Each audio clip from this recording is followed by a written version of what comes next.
নমস্কার বন্ধুরা, কণিকাস কিচেনে আপনাদের সবাইকে অনেক অনেক স্বাগত জানাচ্ছি। আজকে আমি আপনাদেরকে দারুণ সুস্বাদু নিরামিষ ফুলকপি আলু পোস্ত বানিয়ে দেখাবো, যেটা গরম ভাতের সঙ্গে খেতে অসাধারণ লাগে আর এটা বানানো ভীষণই সহজ।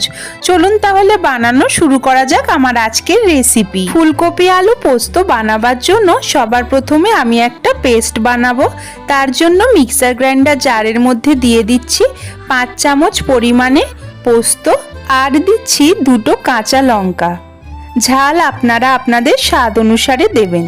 এখন একটা দানাদার পেস্ট বানিয়ে নেব। পেস্ট যেন খুব বেশি মিহি না হয় সেদিকে একটু খেয়াল রাখতে হবে। পোস্ত আমার দানাদারভাবে বেটে নেওয়া হয়ে গেছে। এখন আমি একটা গরম কড়াইতে দিয়ে দিচ্ছি 2 টেবিল চামচ পরিমাণে সাদা তেল। তেল প্রথমে খুব ভালো করে গরম করে নিয়ে দিয়ে দিচ্ছি ছোট ডুমো করে কেটে নেওয়া আলু। এখন নেড়ে চেড়ে আলুটাকে হাই ফ্লেমে একটু হালকা লালচে করে ভেজে তুলে নেব। এক্ষেত্রে কিন্তু আপনারা সাদা তেলের পরিবর্তে সর্ষের তেলেও রান্না করতে পারেন। আলু আমার ভেজে নেওয়া হয়ে গেছে, এখন আমি তুলে নিচ্ছি।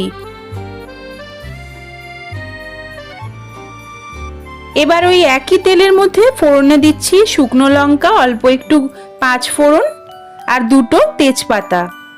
ফোড়নটাকে কিছুক্ষণ ভালোভাবে একটু ভাজা হতে দেব।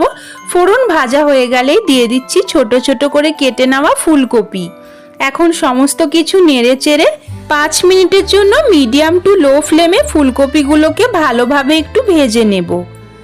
ফুলকপি আমি 5 মিনিটের জন্য ভেজে নিয়েছি। এখন দিয়ে দিচ্ছি বেশ খানিকটা পরিমাণে কড়াইশুঁটি আর স্বাদ অনুসারে লবণ। সমস্ত কিছু এখন একটু মিশিয়ে নিচ্ছি।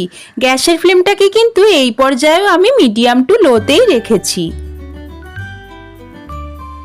সমস্ত কিছু মিশিয়ে নেওয়া হয়ে গেলে দিয়ে দিচ্ছি আগে থেকে ভেজে রাখা আলু, 1/2 চা চামচ পরিমাণে হলুদ গুঁড়ো ও 1 চা চামচ পরিমাণে লঙ্কার গুঁড়ো। এখন সমস্ত কিছু ভালোভাবে নেড়েচেড়ে একটু মিশিয়ে নিচ্ছি।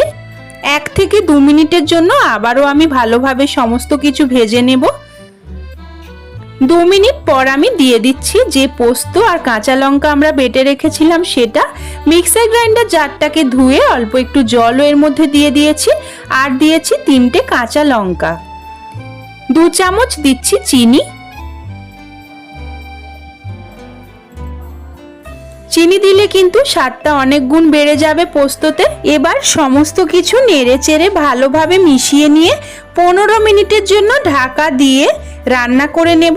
এই সময় কিন্তু গ্যাসের ফ্লেমটাকে মিডিয়াম টু লোতেই রেখেছি। 15 মিনিট পর আমি ঢাকনা খুলে ভালোভাবে নেড়ে চেড়ে নিচ্ছি একটু। প্রায় 1 থেকে 2 মিনিট মতন আমি এইভাবেই নেড়ে চেড়ে নিয়েছি। এখন নিরামিষ ফুলকপি আলু পোস্ত আমাদের একেবারেই রেডি হয়ে গেছে। দেখুন বন্ধুরা কত সুন্দর লাগছে দেখতে। গরম গরম ভাতের সঙ্গে এই পোস্ত খেতে কিন্তু ভীষণই ভালো লাগে। গ্যাসের ফ্লেমটাকে অফ করে এবার আমি নামিয়ে নিচ্ছি।